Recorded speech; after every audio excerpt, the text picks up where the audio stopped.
What are you doing?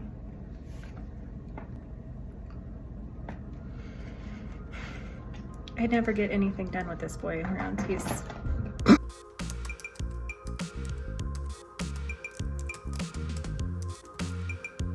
Hello everyone. I'm Victoria with Weird Illustrations, and I'm so happy you're here with me today.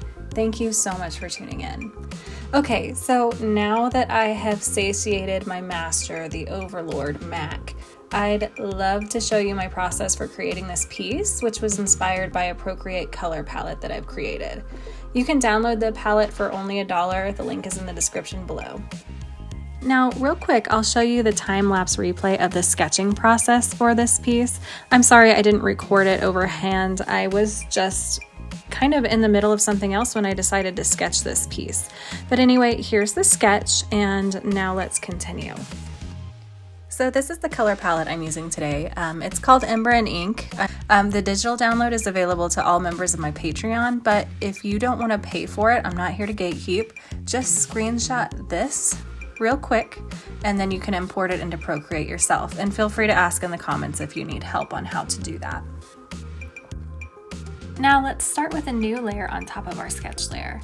For the line art, I will be switching over to my sketchy line art brush, also including the link for this below. My brush set is only $1.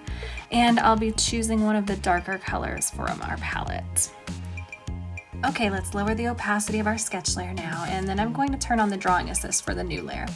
Yes, I absolutely utilize Drawing Assist when it's called for. Don't be afraid to utilize these tools at hand to help you create. A lot of the illustrations that I make are commissions, which means I have to use my time efficiently, and Drawing Assist helps me with that. I will say that if you rely on it too much, your work will end up looking stiff, so I'll share some of the ways that I combat that throughout this process.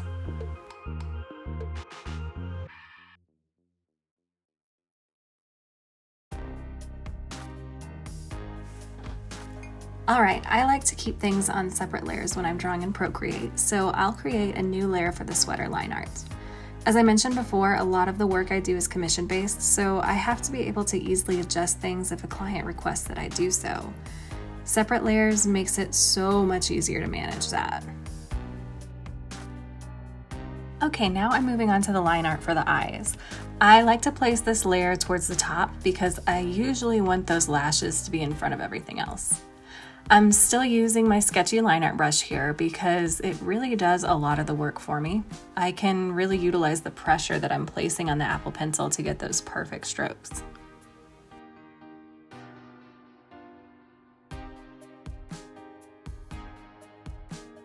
Okay, let's place the eyebrow layer underneath our last layer, and we will not be using Drawing Assist here. Remember earlier when I mentioned that using it too much can make things look stiff? Well, this is definitely one of those areas. Eyebrows are sisters, not twins. You really don't want them to look exactly alike all the time.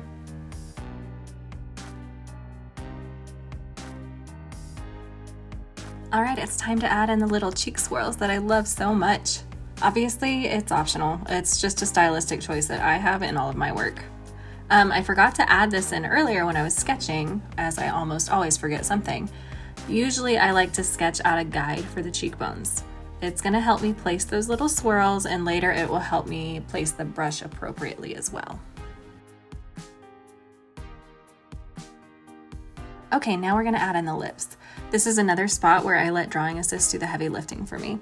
And you'll notice that I like to keep them super simple. It's funny, I get a lot of really kind compliments on the detail in my pieces, but I'll let you in on a little secret. Sometimes simplicity can give the illusion of much more detail than there actually is.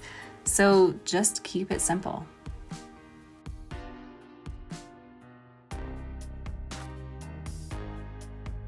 Okay, moving on to her hair, I have a little trick up my sleeve that just works really well for me.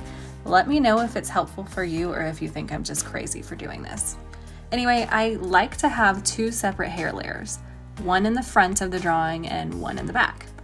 I'll start with the front layer. It's going to be any of the hair that will be in front of the rest of her. And you'll notice that the only thing I keep in front of that hair layer are her eyes because I want those eyelashes to show up nicely. So I start this off by using Drawing Assist just to block everything in, but I will turn it off to create the little wispy hairs that shouldn't be perfectly symmetrical. This is where I'm starting. She will end up with more hair in the front, but I'll add that in later. I know it looks odd, but please just bear with me here. Okay, now we get to move on to my favorite part of the process, which is coloring. All right, so you'll notice if you've seen the final piece that I've posted that I made some pretty big changes to the skin color. Originally, I wanted this piece to be my original character, Jinx, and so that's why I started her out with the gray skin. But I decided that it just didn't fit her personality. I'm basing this piece off of the color palette that I'm releasing called Ember and Ink, and it's meant to kind of invoke that warm fall feeling, and I just didn't really feel like Jinx fit that. So yeah, I changed it. This is my first full-length process video, and I honestly think that unpredictability is pretty fitting for me. My process tends to be really chaotic. It's all over the place. I jump around a lot and I don't follow a strict routine when I'm drawing. And often I'll finish something and realize that I really want something to look different. So this is the biggest reason that I don't consider these videos to be tutorials, but rather a look into my process. I'm not here to teach fundamentals because I don't feel like my skills are at that level yet. But if you're watching my process and you find something valuable that helps you out, I'm all for that. Okay, now that we've laid down the basic skin and sweater colors, we can get back to the hair. So let's add that back layer in, and same as before, I'm just using Drawing Assist to lay down the blocking, but we are going to add more to it later to look more dynamic. We can also start to throw in some more of the front hair now that we have a better overall idea of how she's looking. Okay, so here's a little more chaos incoming. I bet you've been wondering why this girl's hand has just been hanging out all weird like that this whole time. You're right, she's not Ricky Bobby. So let's get that fixed. Originally, I was thinking that maybe she'd be holding a coffee cup because that's just super cute. But this time of year, I get a lot of autumn-inspired commission requests that involve coffee, and as much as I love that, I just want to make this piece a little different. So let's give her a little phone to hold. Okay, and this is a great example of why I like to use a lot of layers in my pieces, because I can really easily go through and clean up and remove any spots that don't need to be there anymore. And now let's just finish up laying the base colors by throwing in the eyes and the little buck teeth that I love so much on all of my pieces. Okay, this is where the fun part begins. Things are going to start evolving a lot as we move into this rendering process. So to start, I add a layer just above the skin layer and I clip it to that skin, and then I'll set the layer to multiply. I like to start by creating a layer just for hard shadows on the skin. And I'll use a color that's complementary to the skin tone to kind of add depth to these shadows. I'm switching over to my sketch brush for this, it's just a personal preference, and I'm focusing only on the areas that will have cast shadows. You'll see that it starts out super dark because we've set the layer to multiply. That's all right, we can always adjust the opacity to our liking once we lay down the paint. I also kind of find it's a little easier for my tired, poor little old eyes to see if it starts out super dark and then I adjust it later.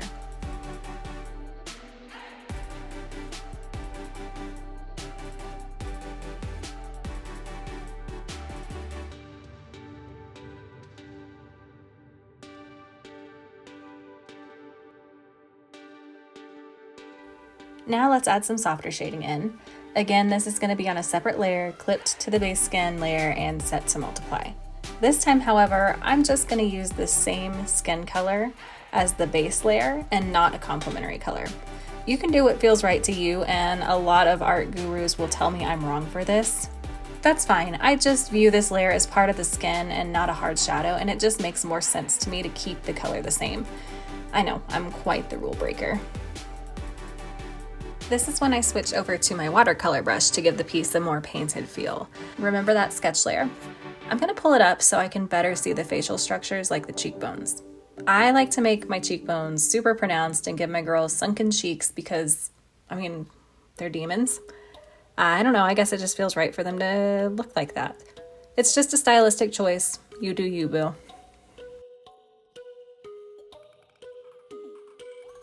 From here, I'm just laying down layers of paint to my liking. I'm not trying to think too much about it at this step. Just block things in, keep it simple, and remember that we can blend and fix mistakes later.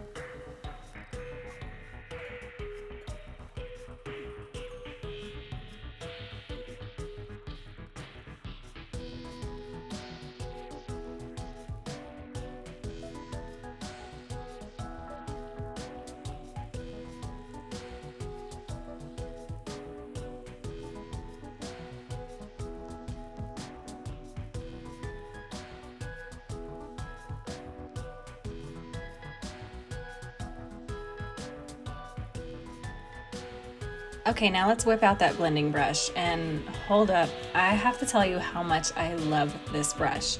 I've given this brush pack to some friends before I released it for sale, and they all told me that this is their favorite blending brush. So if you decide to snag my brush pack, I almost think that this brush alone makes it worth that whole $1. Okay, anyway, as you start to blend, just remember not to overdo it. Leave some harsher spots, take your time. It's all gonna work out and you can fix mistakes if you need to.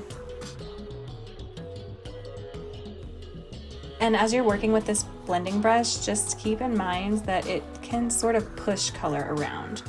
What I mean by that is you can sort of shift and slightly, very gently move paint into other spots here and there. And be sure you make use of that. Play around with the brush a lot, and once you kind of figure that out, it just makes things so smooth.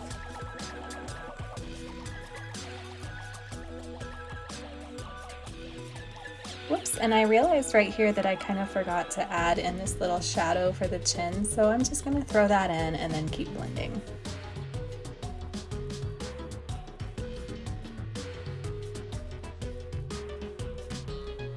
Okay, let's throw some rouge on her here. I don't know why, but this is usually my favorite part of the whole process. I make my girls look like these little creepy clowns while I'm building up the color, and it just makes me so happy for some reason.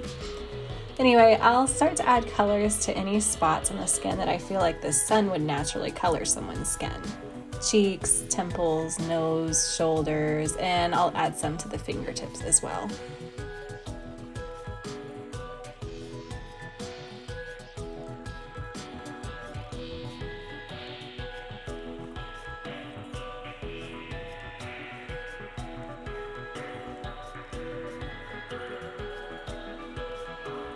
And as I'm drawing, this is kind of when I start to decide whether or not I'd like to adjust the color of the blush or adjust the layer mode.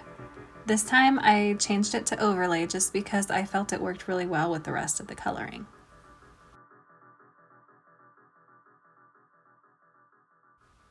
Okay, let's give these lips a little life here now.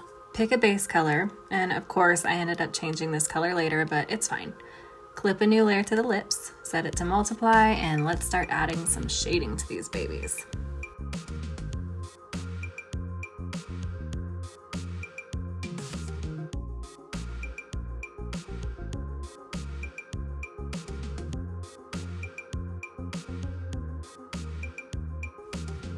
This next step is where I feel we can really bring the piece to life. It's all about the highlights.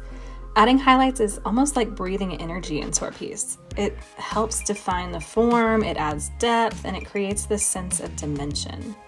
So I'll be applying them across different areas to make certain features pop and give the piece a more dynamic feel. Highlights can really transform these flat areas into something so much more striking, and they guide the viewer's eyes and enhance their overall mood of the artwork.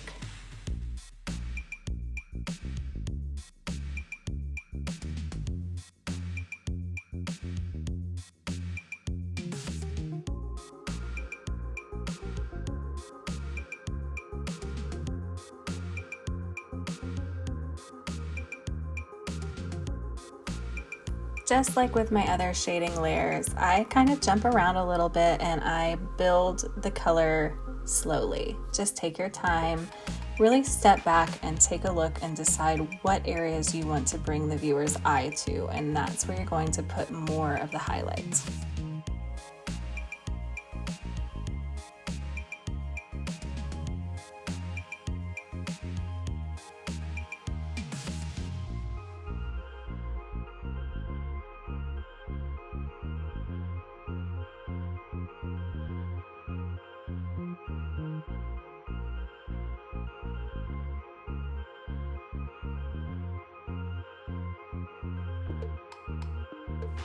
Moving on to the star of the show, the eyes. I don't know about you, but when I'm working on a piece that doesn't quite feel right, adding in the eye details almost always fixes that for me. Again, for an area of my work that receives a lot of compliments, the way I render them is pretty simple. I make the irises pretty light because I want these eyes to seem very ethereal, and then I just clip a layer set to multiply to the base eye layer and just start slapping on some shading. Now I'll add in the details and the shading for the sweater. Just like I do with the skin, I'm using one layer for hard shadows and another for soft shading just to give that sweater a nice, cozy, soft look.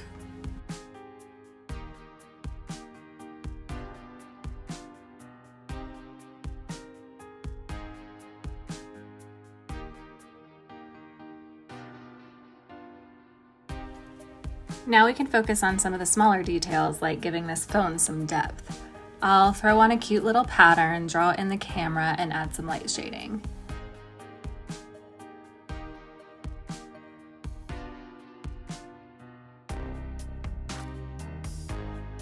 You can see I'm not really trying too hard to make things look super perfect. I mean, who has time for that?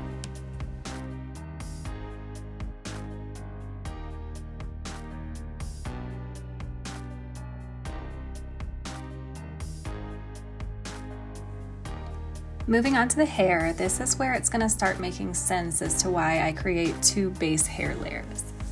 I'm going to create a new layer set to multiply above the front hair layer, but I'm not clipping it.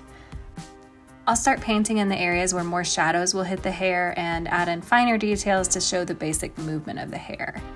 And it's going to look a little odd right now because some of your paint will be all over her skin. That's okay, we're going to fix it in just a second. For now, just focus on the shading. Do your best not to give her spaghetti hair. Allow yourself to just let the hair move naturally.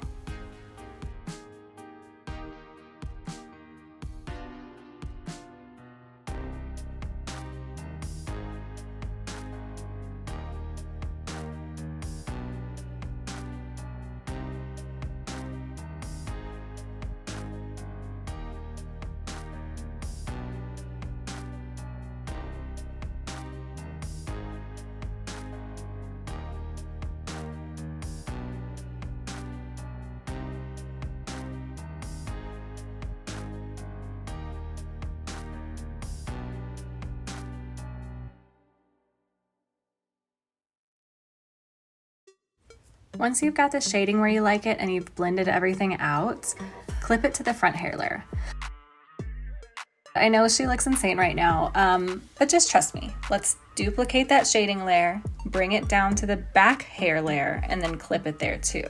Now all of the shading is where it's supposed to be. I don't have to spend a lot of time erasing areas, and it just looks nice and smooth. Here I'm just taking a second to adjust the line art colors of the sweater and the skin. You don't have to do this. I just kind of like to make them a color that is slightly darker than the skin or the sweater.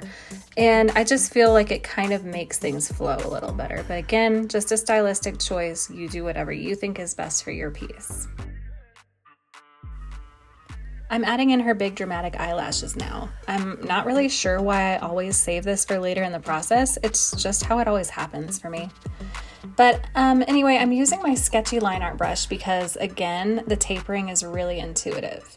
With drawing assist on, I'll start with the big lashes and then go in and add some smaller pieces throughout. let's start adding in some more depth to the hair with some highlights. Again, I'm not being too specific with my movements. I'm just focusing on areas that light would naturally hit. I'm blending things out so that it looks nice and smooth. And I'm also going to use these highlights to show some finer details in the hair. And remember, don't limit yourself to making these strands of hair follow the other ones. Let these be loose and a little messy so it looks more natural. And now for the final round of highlighting. I like to call these my super highlights. They're those teeny little spots that just pull everything together. I place these on the eyes, the nose, the lips, sometimes on a cheek, and anywhere else that I just want to convey a lot of light hitting the area.